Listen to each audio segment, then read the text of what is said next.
You are listening to Punisher Waterfowls, the Union 0430 podcast.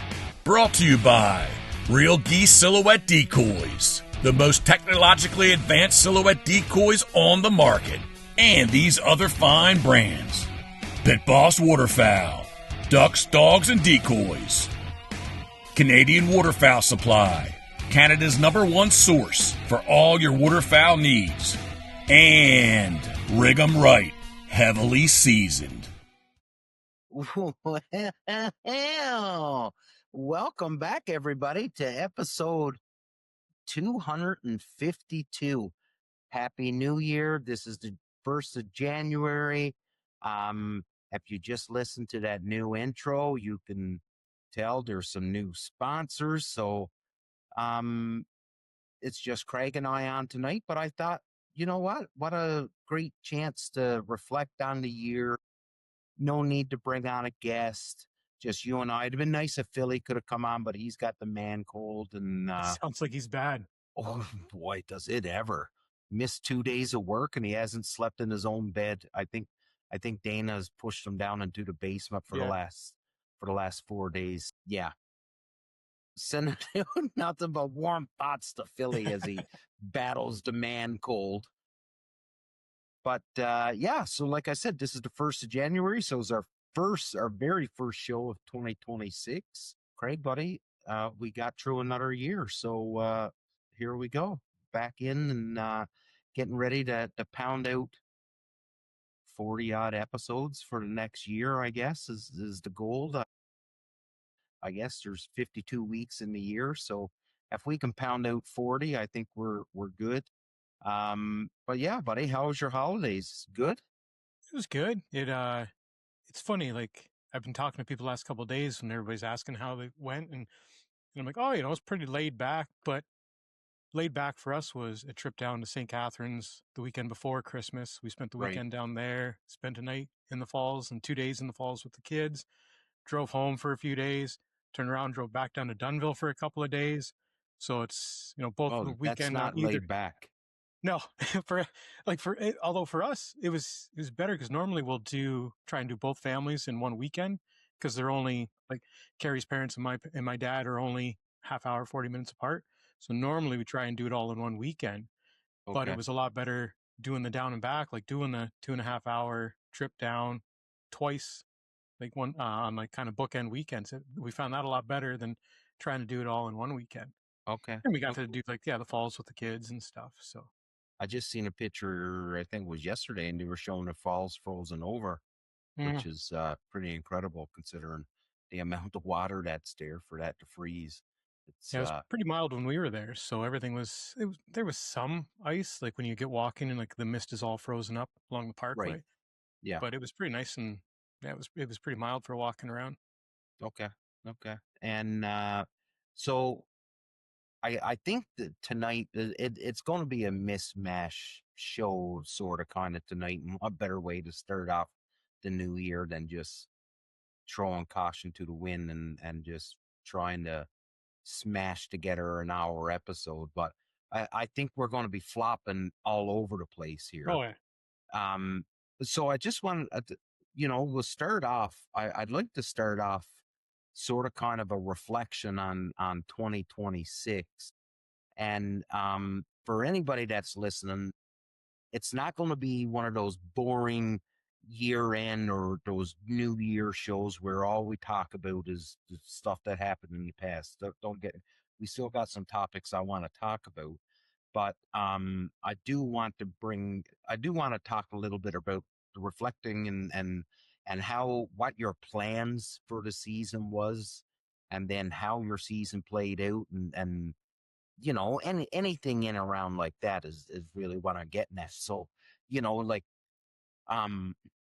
the summer that we started last year, last winter, really, we didn't have anything on the go other than the Toronto Sportsman Show, which took, a fair amount of bandwidth from all of us to be able to pull that together and get down there and hang out at Toronto for, 4 or 5 days and do the show and the whole bit. But then, we sort of kind of had a a pretty good break of no real big activities in the spring and into the summer, because by the time the summer come, well, we were really just ramping up for the season, right? And it's I gotta stop here. Like, a year seems long, but when you break it up into the seasons, it's not long at all, right? So like the And winter when you time, look back and it's like, oh yeah, like I was planning on doing this, and then that time yeah, flew by and I didn't do that. yeah, absolutely. Like if you think about it, last winter, well, we got to get ready for the Toronto Sportsman Show, which occupied 99% of all my time. We get through that, then it's the spring. We all had a couple little projects that we had on the go in the spring. Then the summer come, and then we were starting to talk about duck season, and here we are now. The season's over. Well, technically not over, but over. Everything's frozen up. Like I bet you I've got 7 inches of ice. Really? Yeah, yeah, easy. Like it's frozen, frozen, Yeah, frozen, frozen. I Everything don't here. remember the last time I saw water, other than being down along Lake Erie and that, but nothing up here. Wow. So yeah, so tell me about, your plans, like when the summer or whenever it was, like what you were thinking about for your 2025 season, how your season played out, and then, you know, if you're anything like me, you're already thinking about next season. Yeah. Yeah. So this past season, for me, it was still trying to build on the last couple of seasons where I'd gotten more permissions, trying to stop getting in my own way of talking myself out of going or trying this spot or doing anything. So I started off like early season, I had some success knocking on doors, getting things set up. And then obviously the goal was to get Caleb out, and I only got him out. I guess it was just the once this year. But we got some permissions, got him on his hunt. So we got him a successful hunt, got him his first bird, got him his taste of it. But even with building some more permissions and more connections with landowners, my season that way didn't come together. Like I got the permissions, got the new relationships, but then the birds after the early season, like I didn't have anything anywhere that I had permission to. So beyond I think it was only one day, I did a couple little public spots. Like I did 2 hunts in one day. But beyond that, my season still was successful because, like I said, a couple of times it was the invites I was getting. I got invited out by Patrick a handful of times. I think 3 or 4 hunts with him. Those were all good, successful hunts. That one pair of brothers that I share permissions with, they got me out on a hunt. That was a great hunt. And then Lake St. Clair was a bit of a bust bird wise, but a good time, good group of Yeah, people. yeah, And again, like that was an invite extended out to me. So my goal of building a better season, my goal of me doing it wasn't successful, but it was overall it was a really successful season. I got to hunt with a lot of new people, more relationships built that way through these invites. And so next year for 2026, I want to again continue building on the individual successes I had, building those permissions, making those current permissions or any new ones actually develop into something, and hopefully finding the birds and keeping them, or getting out there when they're still there, and then just chipping away with Maverick too. So that'll be his first season with him next year, and hopefully yeah. get him some successful hunts and actually knock some birds down for him to retrieve. Well, and I can't believe I didn't even think about bringing them up when I was talking about, what I wanted you to touch on. Um, and correct me if I'm wrong, but like at the beginning, is it like your goal? This like you had talked about, maybe I'd get a dog, but was it on the bingo card? Like, was it something that you guys were saying we got to get a dog this year? No. No, because like it was never. Because all along, like Carrie had said, like if we were getting a dog, it was my thing. Like she wanted, like the kids and Carrie, that would love to have a dog, Yeah.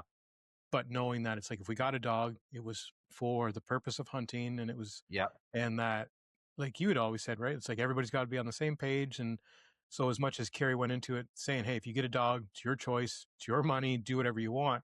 Well, like of Yeah. course, as soon as he came through that door, he's her baby, right? But like still like Yeah. they were really good. Like because even Carrie would have friends over and they'd let the dog jump up on them and that. So like Carrie would yell at the friends and say, no, no, no, like you can't let him do this. So it was good that way. They kept everybody in line.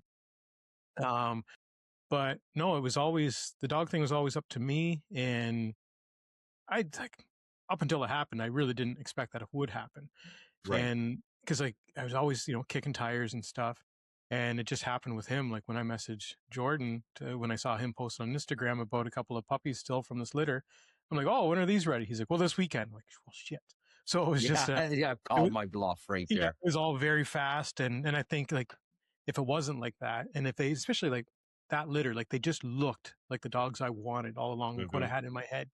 So if it wasn't like they didn't have the perfect look and they weren't ready like right then, it probably still wouldn't have happened because I would have had time to talk myself out of it.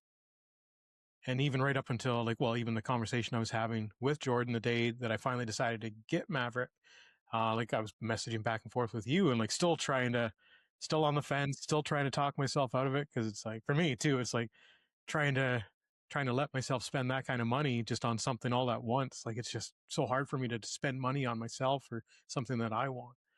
And, but yeah, so was it in the cards? Like it's something I've been talking about for a couple of years, but I really didn't expect that it would happen. There was no buildup. It was just hey, these dogs are ready this weekend. And I think even then it went on for about a week after that. So like, I think I messaged him on a Wednesday or Thursday. He said they're ready this weekend. I picked it up the following weekend. So, yeah, it was kind of just all one of those things where it just kind of all fell together and finally happened. Because And yeah, if I had now, another couple of days to think about it, it probably wouldn't have happened. he's down at Gander Ridge Retrievers with Scott Rumble. You know, um, I've gotten some videos of him. You've got some videos of him. He seems to be coming along, not unlike any other dog. They're going to test a trainer, Yeah. and they are right. Like they're still an animal. So they're going to test and they're going to be stubborn and they're going to want to not do stuff sometimes. But I promise you, like I told you, when you send them away to a trainer, an established trainer, what you'll get back, it's remarkable, right? So I can't wait. I can't wait until he comes back and you start getting out with your local club and doing some training and really bringing them on board as your dog, right? Which he is your dog, but now he's training with Scott and once he comes back, well, you've got to learn all of the things that Scott and you've got to react and act the way Scott would act, right? Because that's Yeah. what Maverick knows. So And building I that can't wait. connection with them. Yeah, yeah, absolutely. And and just and sticking to your guns on what this is what I want. I don't deviate from it. Don't take lessons from me because I get lazy and I deviate Yeah. and then I got to go back and start things over again and yeah, it's just a mess. But no, so I did, when you were talking about your season and you had brought up a bunch of invites that you had gotten this year, either it being the invite to um, Lake St. Clair or with Patrick, you know, there's something to be said for invites. So and what I want to get at is if you want to be part of a crew or if you want to be invited and a sub and another invite after the first one, there's no magic sauce. It's just you got to be a good person. Yeah. And I just, for you, and I'm not taking nothing away from your hunting abilities or anything like that, but you're a lot like me. You're not a great caller. You're an average shot, just like me. But you know how to hunt. You know how to hunt birds and stuff. But you're not the you're not the caller. You're not the decoy setup guy. So in order to continually to be invited on hunts, you have to bring something to the table. And in your case, and I would suspect it's very close to what it is for my case, what is it that you bring to the table when you get an invite out with people? How do you make yourself a valuable part of that hunt? Yeah, it's like, because for me, it's first of all, it's the gratitude, right? Like it's just being like not being a dick, being happy to be there. And yeah, like you said, I'm not that guy that somebody's like, shit, we've got a spot, we need this guy there because yeah, he's gonna do this or he's gonna do that. Yeah. But it's like I'm there, I'm gonna help out as much as I can. And usually if I show up, I'm like, what do you need me to do? What do you want? Like, and the one thing I found when I was out with Patrick this year, he's like, what do you think about this? What do you think about that? And I'm like, I wasn't ready. I'm like, usually because I just show up to people's fields and I'm like, yeah, you tell me what you want me to do. So it was nice to have that opportunity too, to kind of bounce those things around and either have some success by sharing ideas or took this idea that didn't work. But yeah, for me, it's just everything I can do, right? Just to make somebody not regret having given you that invite. And because like I've done that, I've invited people on hunts before, and I'm like, no, you, like absolutely not. I don't want to hunt with this person again. And yeah, so it's like you said, you got to have something to offer, and I think for me, it's just, I don't know, I'm willing to help out, willing to do whatever, and like you said before, like we're not going to sit there and argue with you about where the decoys need to go or anything like that. Yeah. And yeah, especially if somebody else is running the hunt and it's theirs, like I'll start putting some decoys out and but I'll still check in and be like, hey, is this looking good for what you wanted? And and just trying to make the day go easily and, not doing all like not fighting over birds and not getting pissy, just all that kind of shit. Right. And ultimately too, like for me, I'm just super happy to be there. Like whether there's a bird shot or 50 birds shot, I got to get out. And especially a couple of the hunts this year with a couple of the guys that I met were really great. Their dogs were great. So it's just great experience to be a part of. Right. So it's just being happy to be there. Yeah. And I think, there is this other side of being invited, especially when it comes to public land, right? Like, so when it comes to hunts, when you're invited and it's private land, well, it's little bit different. But when it comes to public hunting and you're invited, well, rule number one is you never bring anybody back to that place, right? Like this was, and it's little things like that people just don't understand. And I don't think the majority of people do it maliciously where they're trying to be a jerk. I just think that, well, I was out here, it's public. I was out here a couple weeks ago. We had a great hunt. Well, I'm going to hunt it now. Nobody's hunting it tomorrow or whatever, right? And I don't know, like maybe some people don't think that that's a dick move. I would never, maybe in my younger, when I was starting out, maybe I would have done it, but like today I would never do it. If someone took me like I would never take somebody to a place that somebody else has taken me, right? It's always a tricky one, right? Because it's like, it is. People can go either way. And like, I think of one, turkey property that I hunt. I have this small little farm that I hunt, and right across the road is a public, like it's a Crown owned field and woodlot. So I was taking this one new guy out not this past season, the season before. So I took him to the public lot and I told him, I said, this is public. Like you could come back here. I said, nobody else seems to know that it's public. There's only me and one other guy that hunts it. So I said, like, it's public. If you want to come back, that's fine. And so he messaged me the one time, and so he was hunting it, but like he was literally sitting right beside my blind because I had left a blind out there. And so like that, like, because I knew he'd likely go out there because he had nowhere else to go. But it was just, there was something weird about that. He sat right beside the blind. It's like you couldn't get any closer to the spot that I'd set up. And it's like, if you're going to do that, like, because he took a picture, he's like, yeah, I'm just sitting beside your blind. I'm like, well, just sit in the blind. Yeah. It was weird that it's kind of like this weird in between of not stepping on toes, but like it almost felt like it was funny. I was in a weird spot where that I didn't care that it was public. I told him specifically that it was public and that to feel free to go there. But once I heard that, like once I saw that he was sitting right beside my blind, I got this kind of this little twinge of like, what the fuck are you doing? and I think that was more just I wasn't pissed. I was just like, that doesn't make any sense. Like it almost seemed like you're trying to be sketchy by not just sitting in my damn blind. Like sit in the chair. There's a chair right there. Be comfortable. So yeah, I texted him. I'm like, just get in the like if you're right there, just sit in the blind. Yeah. But yeah, like I had been taken out on some duck hunts years ago. And same thing, it's a public spot. And then there was myself and somebody else had been invited. And the other guy ended up out there later on with buddies.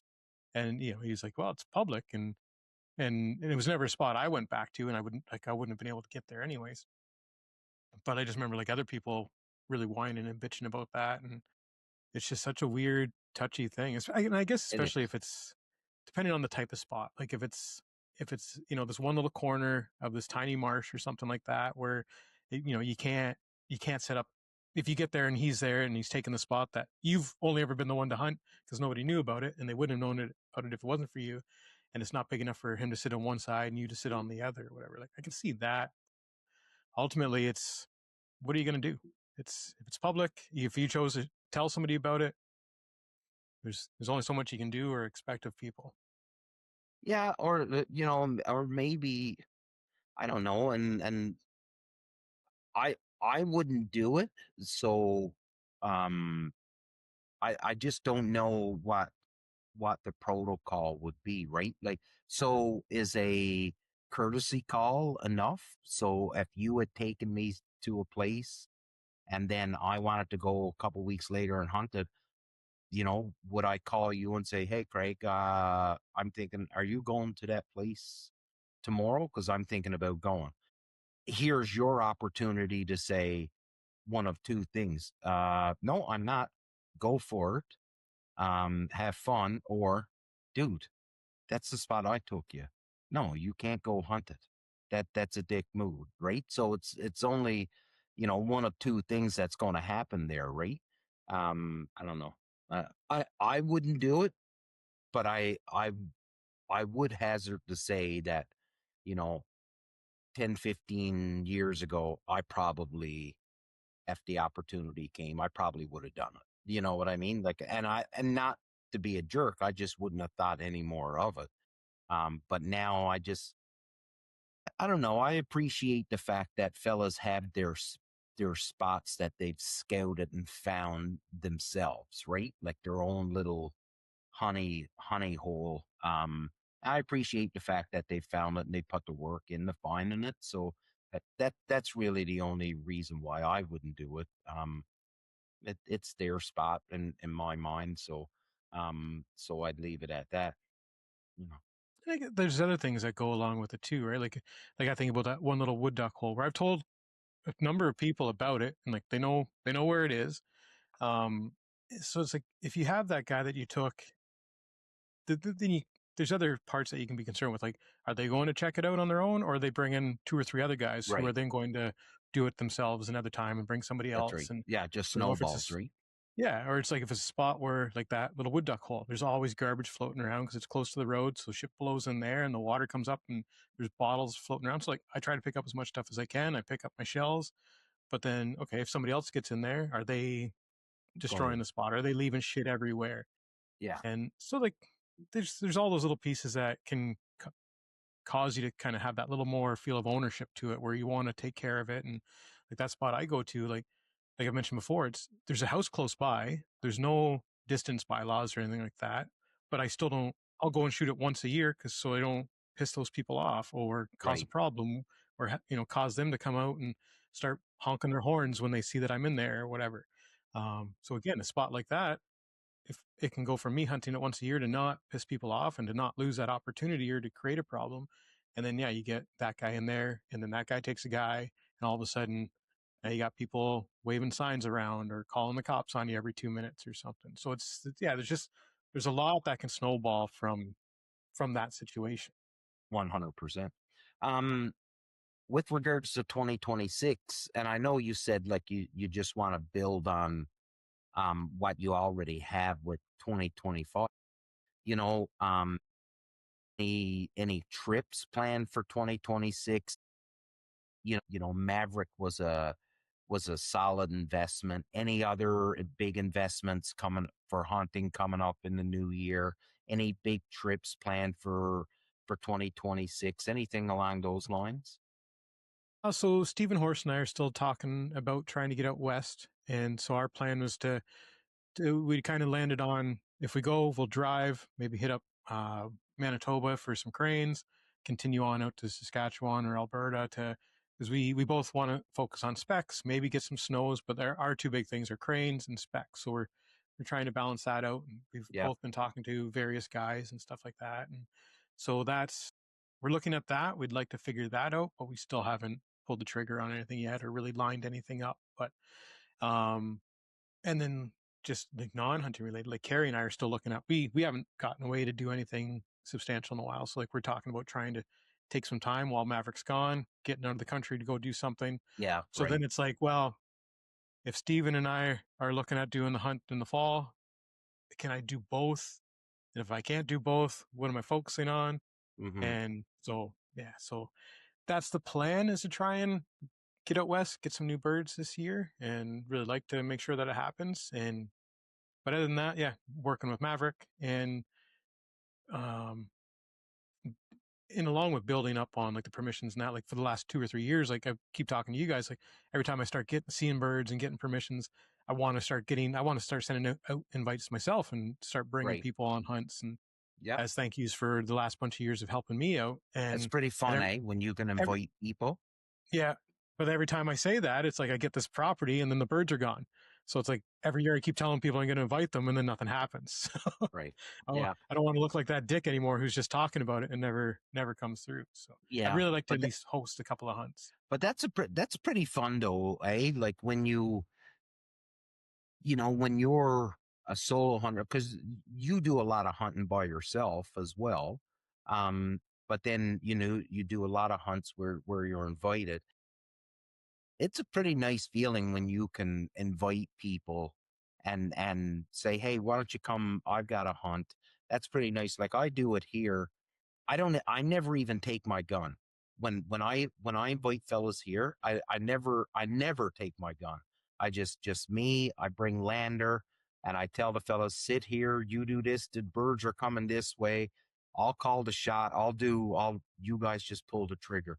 And the fellas that I invite, they're not they're not hunters that, they're not even every weekend hunters, right? Yeah, Like they might only get out once or twice a month if they're lucky, um, or even once or twice a season. So for those guys, it's even more special because they just absolutely love it, right? And it's good for the soul when you can do something like that for fellas, and I really enjoy it, and I know you would too if you get the opportunity to. for And I sure. I want to come up and hunt with you too, because I've never come up your way and hunted, so I'd love to come up there sometime and shoot some of those Canadas that's just a nuisance up there. Oh yeah. And You know, hopefully eventually in time we'll get the crane season down here. Cause like when they put that crane season in Ontario, it's going to be just north of here. But we yeah, have so many cranes in my area. So I'm hoping once they get that one going, because at last I heard they were talking about this year, but it's going to be yeah, north of here. So hopefully, if that gets rolling, maybe 5, 6 years down the road, it'll extend. Because all it yeah. has to do is come like a couple of kilometers south, and we'll be in it. Really, Yeah, which that'd be pretty cool. that would be pretty cool. It is the crane hunting it's a different hunt. Yeah. Um, and it'd be good. It'd be good. Another bird that people can chase. Um, and then because it's for a lot of people here, it would be a bird that nobody has ever chased before. So they've got to learn, well, how do you hunt these things? So that, the trials and tribulations of crane hunting in Ontario, that'll soon be a topic. that people will be wanting to know more about. What do you do for this? You know, so Especially after that's that first season or two, when all of a sudden those crane, like, it's like the ones around here, resident birds, and so all of a sudden when those birds all of a sudden realize they're not safe anymore, yeah, yeah, that first season or two might be okay, and then after that they're going to get wise. yeah, absolutely.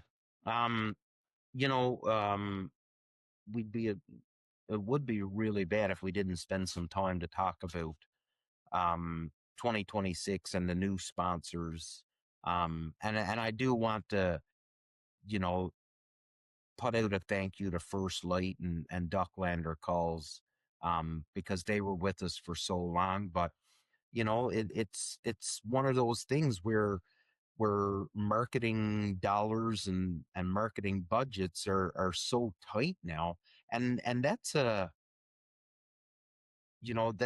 very good look into what the world is now when it comes to marketing, and we've talked about pro staff and sponsors and all that stuff. We talked about that so much on this show. um and it always seemed like it's hard, right? Like it's a hard thing to do, to be a pro staff or anything like that. And now it just seems like it's going to be way harder, because I don't think individuals, unless you're, top tier, like guys like Remy Warren, or, Sean Stahl, and that level of hunter, right? Like Wade Shoemaker, those guys. Um, those guys will always be sponsored because they're brilliant at what they do, and they know what they're doing, and they do such a great job at it. Guys like me, it is, I think, extremely, extremely hard now, because the budgeting dollars, they're trying to stretch it so far. And on a guy like me, I don't think they're getting their return of investment. And the reason why, like, I've talked to people, I talk to these, marketing people with these brands all the time. And the number one thing I've heard this year is, we're moving some money around and doing something different for 2026. We've spent a lot of money on groups or on people, and we just didn't get the return that we were Yeah. promised.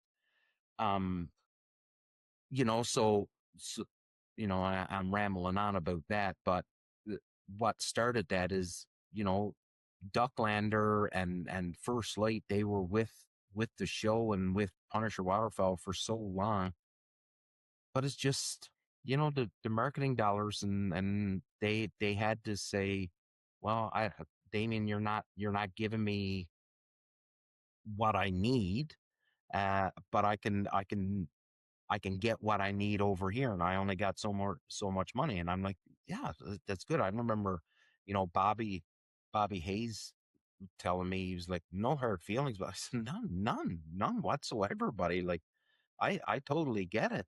I understand it. So, Ultimately it's business, right? Like, you can have a great relationship and yeah, like each other, but when it comes to money, like, there's just certain things you got to meet.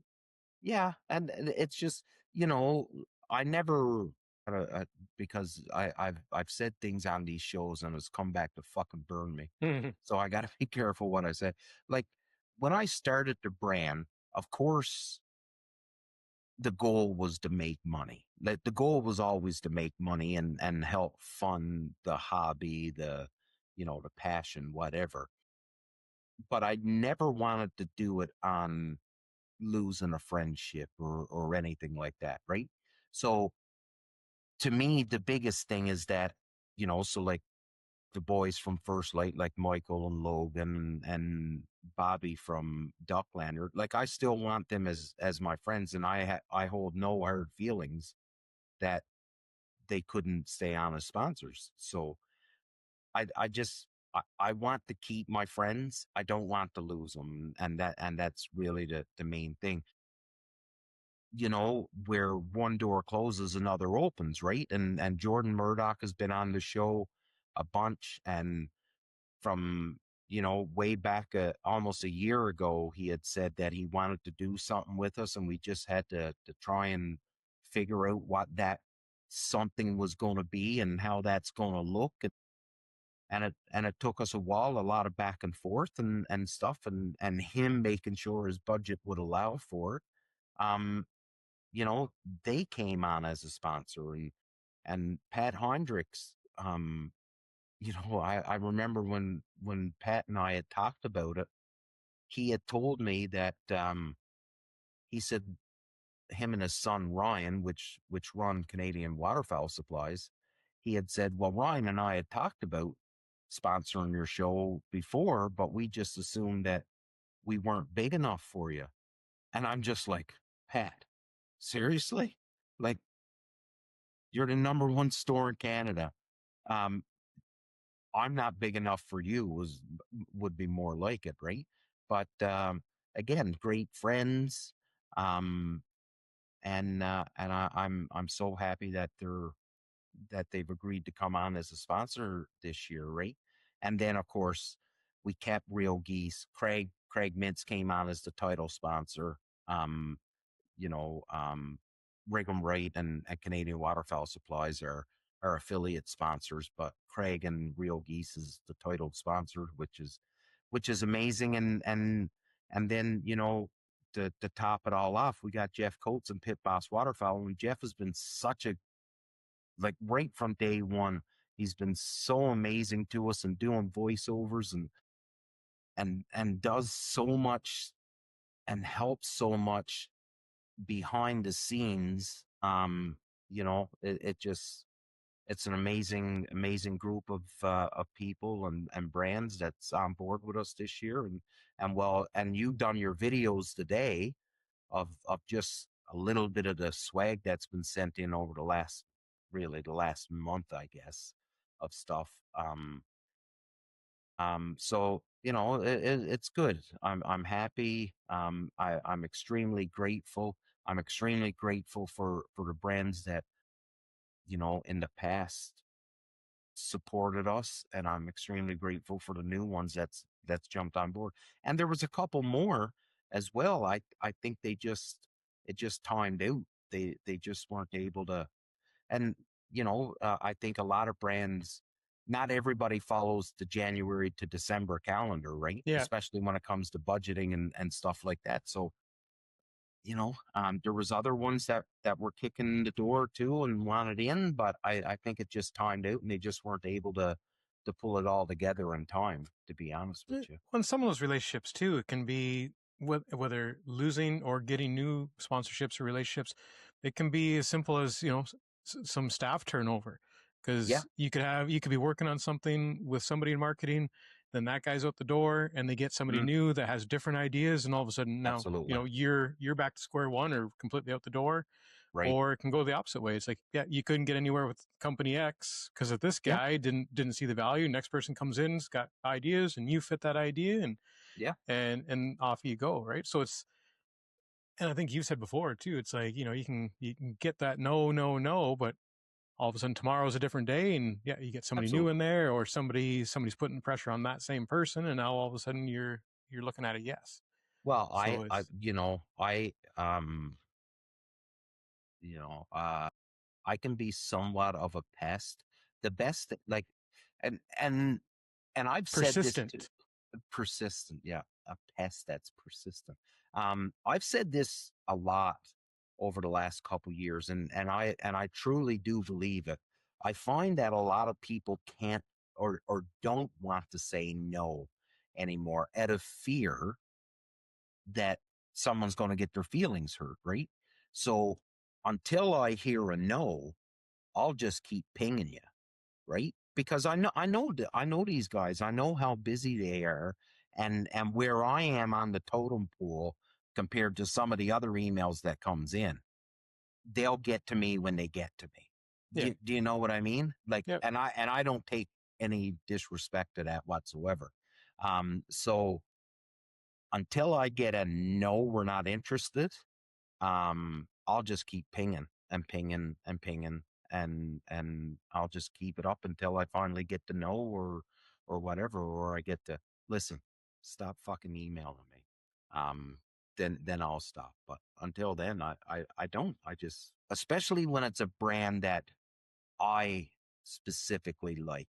Like I won't reach out to a brand that I don't use or I haven't used the product.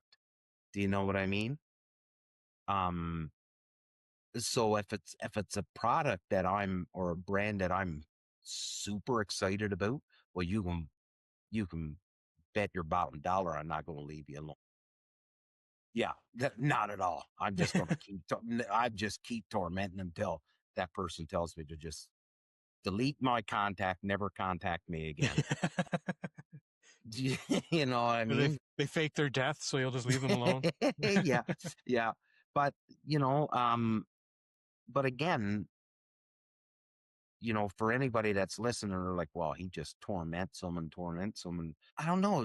I don't really look, it's kind of tormenting, but the amount of work that goes into putting together a plan or what's the word I'm looking for? When you're putting together a package that you're trying to entice someone to put money into you, like I don't just message someone and go, hey, I'm looking for some sponsors. Like there's a lot of work that goes into it with the numbers, and you got to you're really trying to sell yourself, right? Yeah, you're not being like So that one guy that messaged you and wanted to rep Punisher, but didn't even yeah, realize you had a podcast, right? yeah, yeah, You're right. putting a little more work than that into it. Yeah, well, yeah. So I don't know. I'm just extremely lucky and extremely happy that these four brands have come on and they want to work with us and they want to be part of the show and even more so, send some swag to us to show off and test gear and it's just amazing. And I said it on my post today, like 2025 has been the best year for Punisher Waterfowl. Um, and that's something that I'm not sure a lot of people would appreciate unless you knew the inner workings and exactly how this brand is, right? Like you get it because um it 2025 was a magnificent year for the brand and it grew so much and not only through sponsorships and stuff, but with friends and opportunities and like it has and everybody that's listening, and you and Phil, and Merck and even though Merck isn't on the show anymore, like he's still there. He's still someone that I bounce ideas off Yep. of and he's still in our group chat and we still chat all the time and um you know I can't thank you guys enough because you guys got to take time out of your evenings and you got to help me and listen to me piss, moan, and complain sometimes about how something didn't work out the way I wanted it to work out. And I'm really appreciative of you and Phil and Merck too, and everybody else that's helped out in 2025 and before. And 2026, I think, is just going to be it's going to be amazing. I think 2026 is going to be an amazing year for the It'll be brand. fun to see what happens. Well, And especially like you said, like even for us in your group chat and stuff like that, there'll be days where you message us and tell us about something, and like none of us had any idea that this was coming up, or that yeah, this was a contact that you had, or this was a company you were talking to. Because, and I think too, with people that watch or listen or know any of us individually, like I think people still don't know what role like guys like Phil and I have or don't have. Like for right, me, it's like we chat throughout the day on our group chat, and I come on here once a week, sometimes twice a yeah, week. Like that's the extent of it, right? Like everything else is you. So we're when we get something in the group chat about something you're working on, it's just as interesting and just as exciting for us because it's like we're not actively participating in making any of that happen or working on that stuff. So we still just are just watching along and seeing what you're doing and stuff. So it's pretty yeah, cool to see And when you say, oh, I was talking to somebody at this company or whatever, like, it's really cool to see the connections that have come from it, and to see, just kind of the how wide of a net you've been able to cast so far with it. And Well, even to kind of go back to like the whole pestering thing, it's like, but these people, like, you're dealing with marketing people, like, that's their job. They're there to communicate with people like you. And yeah, it's like, you're putting the time in, you're putting the effort in. And like, I think that's why you've had the success you've had. Like, those people are able to appreciate what you've done, because, like, think of the people that they're dealing with every day. Like I said, those people that just want to reach out and say, hey, I want your stuff, but like, they have no presence. They have no idea of the brand. They haven't spent their time. They're just trying to kind of do a broadcast type thing where they're just reaching out to as many people. They're copy and pasting 100 emails to 100 different companies every day, just trying to get somebody to bite. So I think, like, even though you feel like maybe it's pestering at times, like, these guys are probably appreciating when they get your email and see the package that you've put together and see that there's some sort of effort. Even if they're like, yeah, hell no, we're never going to work with you. I imagine they can still sit back as a professional and appreciate the work that went into it. Yeah, yeah, I think so, and I think the brands, and there's been, there's a few brands that I'm a big fan of, um, and I buy their stuff just like anybody else. I don't get it free. I don't get discounts, whatever. And I've reached out to them, and they're just good people, man. Hey, man, like, I appreciate what you're doing. I love what you're doing, and sometimes it even blows my mind, because they'll say, hey, I listen to your show every week. I know everything about you, and I'm not used to it, right? Like, I'm still like, oh, that's cool. Like, you're listening to the show, but then they'll be like, man, like, we just can't, like, we can't put money into you. Money is so hard, and that's the other thing, right? We talked about it on this show a lot, but these brands, like, they're not these multi-million-dollar brands that everybody thinks they are, right? Like, everything has a dollar figure Yeah. attached to it. Margins aren't what people expect. No, not even. And I'm still learning, but, like, I don't know about all of this stuff, but I know on, like, say, decoys, the margins on decoys are next to nothing. Like, Yeah. they don't make, by the time they pay the carver to carve it and then make their molds, like, it's a significant investment up front, and then, over the years, then they're trying to recoup this investment, you know what I mean, recruit this money. So, yeah, like, these brands, man, like, they're fighting every day to keep their head above water, just like all of us little brands and all these. And I'm not, and Craig, I think you would agree, like, we're not here to discourage anybody from trying to be a pro staff, or to get sponsored, or anything like that. And that is not what I'm trying to do. I think, in a roundabout way, I'm really trying to give some pointers to people on, if that's the route they want to go. You better have your I's dotted and your T's crossed, because these marketing departments now, they and now with social media and email, it's so easy to contact people, right? You just, hey, this is who I am. I'd love to be sponsored, or I'd love to be a pro staff, or I'd love to work with your, whatever the pitch is. It's so easy now. So there's a million of those coming in every day. You've got to figure out a way to separate yourself from everybody else. And sometimes I can do it. Sometimes it's like, yeah, you're not the right fit for us, or you're not what we're looking for. Well, and I would think too, it's like, if rather than people being discouraged from listening to anything you've got to say, it's like, at least you're trying to set up a realistic outlook on things. Yeah. Like, just so, because yeah, it's easy for people to think like, hey, I'm just going to send emails to these guys. I hunt a few days a year. Yeah. I take good pictures. So, like, yeah, why wouldn't I get something out of this? But it's like just setting that realistic tone, managing your expectations that maybe you get somewhere with a company, maybe you don't.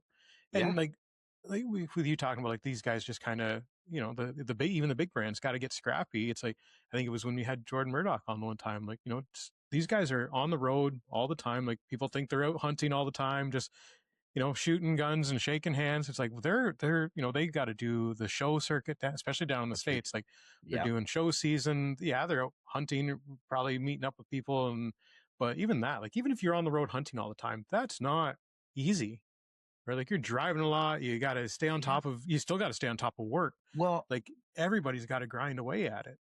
so this is what I'll say, and this and really this comes from being in the army, right? And traveling and being away from home all the time.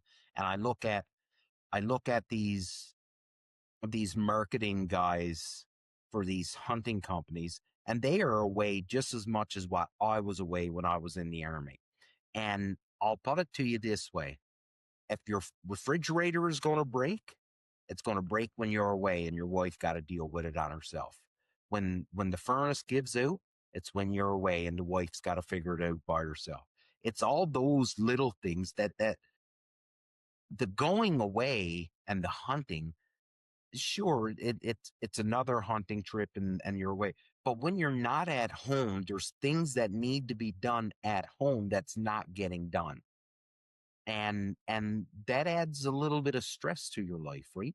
It's not the hunting that's stressful, it's the fact that you have to leave home because of your job, and your job is hunting. And some fellows will go, man, I wish I could go hunt. Buddy, I know people that fly planes and they complain about their job. Yeah. And how fucking easy is that? They just sit in a fucking airplane and just and travel the world. Million people would say, man, what a great job that to be. Those fucking guys complain about that. Well, there's the it isn't all sunshine and rainbows and lollipops and whatever fucking other saying you want to use. Um, these guys, like, they work hard, man, and they spend a lot of time away from home and hop and play. Like Jordan Murdoch, man, like that dude is never home, ever. And I know, like, the guys like First Light, like Logan Williams, man, like never home, ever, just constantly on the go, constantly. And now, you know what, quality control, like those guys are in China now. Yeah. Like they got to go to China, and they don't go to China for 3 or 4 days. They're there for like 3 weeks, a month, making sure that the product is what they want it to be, and so they don't send a pile of shit to stateside, to North America, and then you got to turn around and say, well, this is wrong. I need you to change this. Um, it it. It's just not as glamorous as what everybody thinks it is. And this is coming from me, and I don't really know fuck all compared to, the fellas that have been doing it for a long time.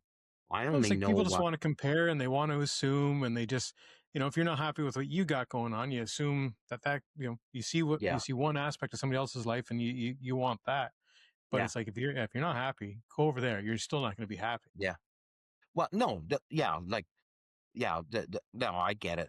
If life is shitty for you, then yeah, like, the grass is probably greener on the other side. But that doesn't happen all the time.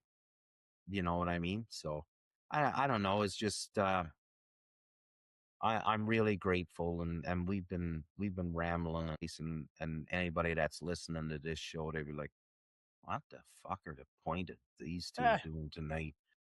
you always say But that, but I think like it's people like it.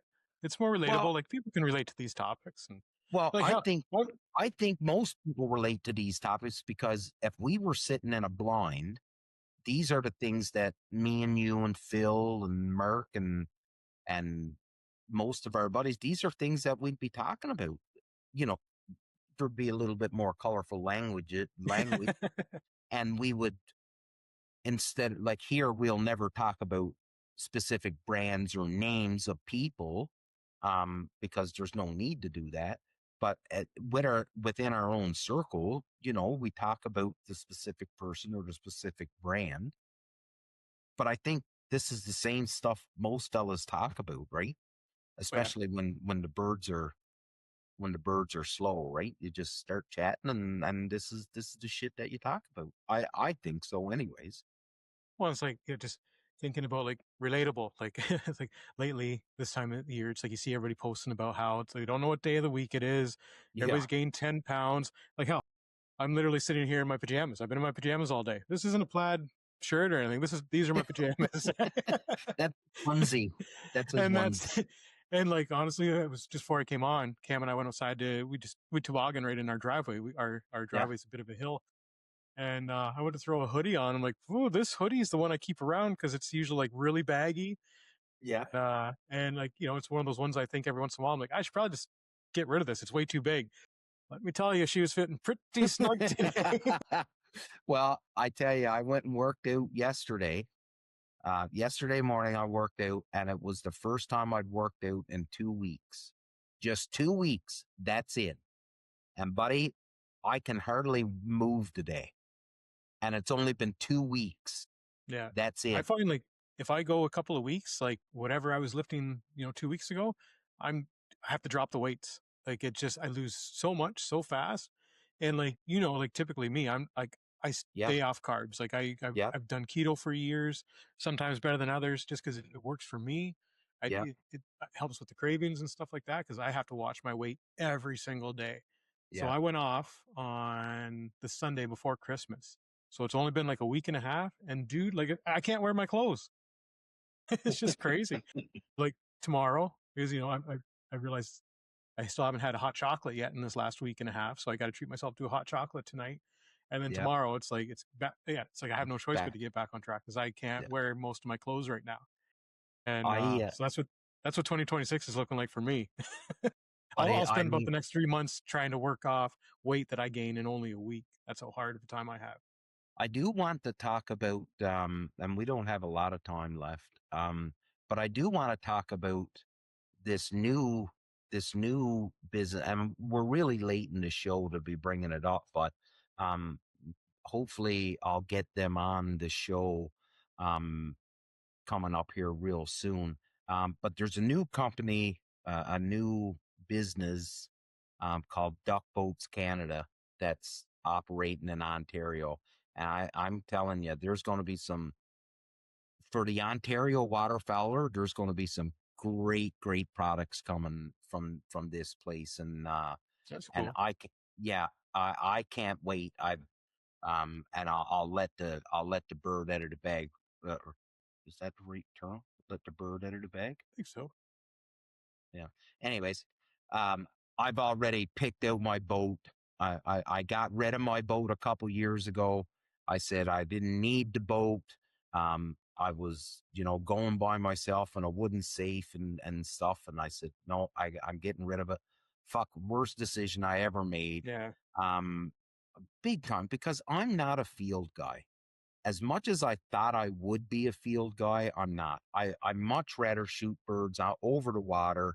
I love getting into the little shitty places, and so I'm getting a new Excel boat. I'm getting a new Mud Buddy motor, and Duck Boats Canada, or yeah, Duck Boats Canada. That's the name of it. They're going to help me out, and they're going to get me into my boat and stuff, so that I'll have that in the spring, and I'll have it, and she'll be all ready for the fall, this upcoming fall, so fall of 2026. And I'm not going guiding next fall. Um, no, that was, like I went in and tried it, man. Like I did the first year, um, and really I only did half the first year because the first half I was at Is it Claudio's. well? And you never intended to guide when you went out there. Right. Yeah, I never intended to guide. I was just going to go out because I wanted to be around. I wanted to be around an outfitter, right? And I really did have a good time the first year with Daryl in Saskatchewan Guide, and I loved it. It was a lot of fun. I went back this year, and it was fun, but it was away from home that long, and sometimes the the stress of getting on birds, and I can be a pretty ornery guy on a normal day, let alone when there's some pressure on you. So, um, you know what, I'll be 49 in March. I just, to me, I was like, I'm just gonna go home. Like I don't need I don't need the headache. I enjoyed it when the birds are there, but when the Yeah, birds aren't there, fuck it's a lot man, of stress. it's not fun. And the fellas that do it year in, year out, man, my hat's off to you because you're amazing. And you got to absolutely love it in order to do it. Like, Well, there, I there, would think too for you, like that's even though it's a short, like it's only a portion of the year, like but that impacts your whole year leading up to that, yeah, and just prep like all the stuff you've got to prep to be gone and away from home for that long mm-hmm, too. Like, and yeah, but like yeah, you're away from home, and like even with the podcast, like you're trying to still run your brand and have a presence online, but then you're trying to figure like with us trying to figure out the podcast while you're out there, it's like yeah, you're trying to still figure out how yeah, to continue that while you're trying to yeah, scout and guide and do all yeah, that. So yeah, yeah. that'd It be a was, huge impact. but don't get me wrong. I'll never say anything bad about it. I loved it. I enjoyed it. It was, I'm glad I done it. Um, because I could say I done it, and I could, instead of saying, well, I don't think I would like it, Yeah, or whatever. Um, fuck, it was fun. It was great, and got a lot it of gets rid great of that stories. what if, right? Like Yeah, I should have tried that, I never did. yeah, exactly. Yeah, like that was the thing. Like when the opportunity came to do it, um, it really was a. Well, I've always was kind of curious. Could I do it, or like, am I good enough to be able to guide? Because that's the hardest thing, right? Are you good enough? Like, because the scout, like once you find the birds, that's easy. Once you find them, the finding them is the hard part.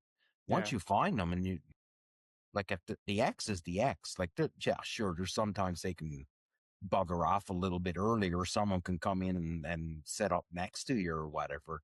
But the X is the X. You find the X, the birds are going to be there. But finding the birds sometimes we're crazy, right? So, but yeah, so I'm looking for 2026. I've got nothing but big things that I'm thinking about.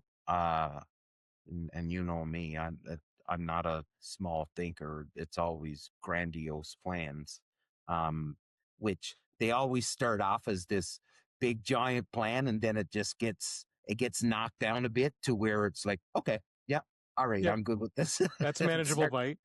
Yeah, And I can that's see man. like the good and bad of either way. It's like, because people always say, set small goals so they're attainable Hmm. so you don't lose, you don't get discouraged, whatever. But then if you're only setting small goals and you're only hitting those small goals, sure, you can build on them, but if it's always Yeah, small, it's not big increments.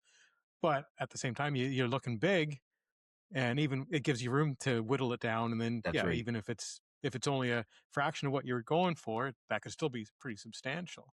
Yeah, well, And that's the way I look at it. Like everything I go at, I'm like, no, big. Like I want I want to be this. By the time you talk it through, and especially if you're trying to link up with another brand or somebody else, well, then their expectations and what they need and what they want to do, that all comes in. So what starts off here could end up down here, and there has been times where it's ended up even higher than what I thought it. But it is what it is. I'm excited for 2026, buddy.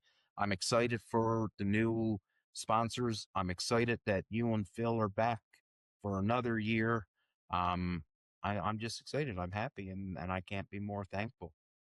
so is there? So I wanted to ask earlier, and then we just kind of got rolling because he kept asking me about what 25 was for me, what 26 is looking like, and I know we're kind of getting near the end. But is there something in particular? Is there some beacon for 2026 that you're really hoping for, or anything you? Is there something that you want to talk about, or Yeah, I think I would really, really, really like to spend a couple weeks south of the border. And I mean, like, not in one specific area. Like I'd like to say, so let's say start off and go for a hunt with Jeff Coates, and then leave there and go to Kansas, and I'd like to hook up with Bobby Hayes, but now that Bobby's doing the grind, Yeah, that might be that hard. that's going to be extremely hard, right? So, but I would like to go, and I'd like to go see Bobby in Kansas. I'd love to see Brian Hallbly in Pennsylvania, and go over with Brian Ellithorpe in Ohio, and then see Craig Mintz, and I'd love to go see Rocky Stockdale, and there's enough fellas in the States now that are good, and Drew from Canards, right? I'd love to be able to spend, a couple weeks down in the States of just traveling around, and just, just doing a road trip, really, like a true road trip, where you're with somebody for, say, 2 days, scout hunt, hop in your truck, drive to the next place. 2, 3 days, scout hunt, drive to the next place, and I'd love to do that for a couple weeks. It'd That be a, would be that'd be a my lot of fun. biggest goal. That would be a ton of fun, and I would like, and I would like to go out with you and Steve out west too, right? But um, I've done out west. I've done out west a few times now. I would like to be out there, not so much for the birds, but I'd like to be out there with you and Steve to see your reactions, and how you got, you know what I mean? Like, it to be more for me to go out with you guys, it to be more for me to be able to sit back and watch you guys experience the things that the West has to offer when it comes to bird hunters, right? Like that's what I would like to do. And I never, it's hard in Ontario, or at least I think it is. I never traveled around Ontario hunting this much this year. I think I only went around a few places. Most of the time I was just here, around here, hunting geese. Um, but I never went out and visited a bunch of friends in Ontario to hunt this year. And I really should have. I wish I would have, but I was gone to Saskatchewan for a bit. So with not going to Saskatchewan next year, that should open up a little bit of that early season where I could travel around and go see some fellas and do some hunts with that. But again, like it's hard because you're trying to get in hunts. I got a kid that's going into grade 12 next year. My daughter's, in her, well, she's in her second year university now. So she, sometimes she wants to come home on a weekend. So if she comes home, well, I'm definitely not going hunting that Yeah, you don't weekend. want to miss that. Right. So there's always things that's happening, and that can sort of, I want to go hunting, but this is important as well, right? So, you're just no different than anybody else. You got to juggle what your responsibilities and stuff is, but Yeah, you've got your own priorities, and sometimes things but have my to kind of go biggest by the wayside. my biggest thing I would like to do, and I don't know if I'll be able to do it. Um, but my biggest thing that I would like to do is spend a couple weeks traveling, and just not freelancing, not me trying to do it on my own, but going from friend to friend to friend to friend. That would be that would be that would be a bucket list for me, 100%. And just Well, getting into especially some, yeah. every episode, right? Any episode that you've got a guest on, especially from the States, it's always the Mm. same thing. It's like, yep, we got to get together. You got to hunt with us. And so it'd just be nice to finally have something come of it and sit, because yeah, it's hard though, right? Like it's just, yeah, you've got your own priorities, and then you're dealing with the other people who have priorities. And That's so right. it's and nice when and something can come together. well, and let's not forget the most important feature, and that's money, right? Everything costs money, so you got to have money in order to pull this off. So, you know um but anyways, buddy, that's us been rambling for 70 minutes now. I think we'll call her there, and get ready for episode 253 next week. To Anything you, planned for it buddy. yet?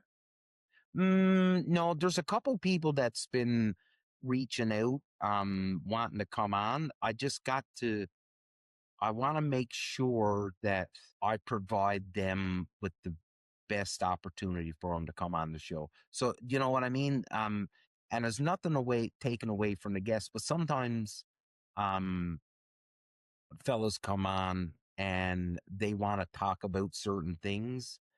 Um and then they come on, but then the certain things that they don't want to talk about don't take the full hour, right? So Oh, you want to okay. make sure that you get an hour. So it's really me having to go through, their brand, what it is that they do, and be able to.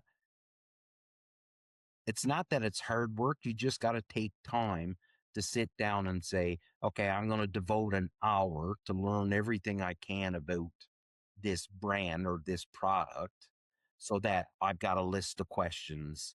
Because once they do their rant, um, their elevator pitch, well, there's always things that's left out, and you want to be able to hit on those things, right? So it's really the ball is really in my court, so that they want to come on. I've just got to make sure that I'm going to be a good enough host to make it a good show. Yeah. No, If it makes that sense. makes sense. If that makes sense. Yep. So, but the show is doing well. It blows my mind sometimes when I reach out to people and I say, "Hey, my name is Damien. I'm from Punisher. I've got the," and I get the, "Hey, man, we know. I know who you are. I've Nice. listened to your show," and so that's it's nice. It gives you some validation, right? And yeah, that's it. I'm excited, man. I'm always excited, and can't wait.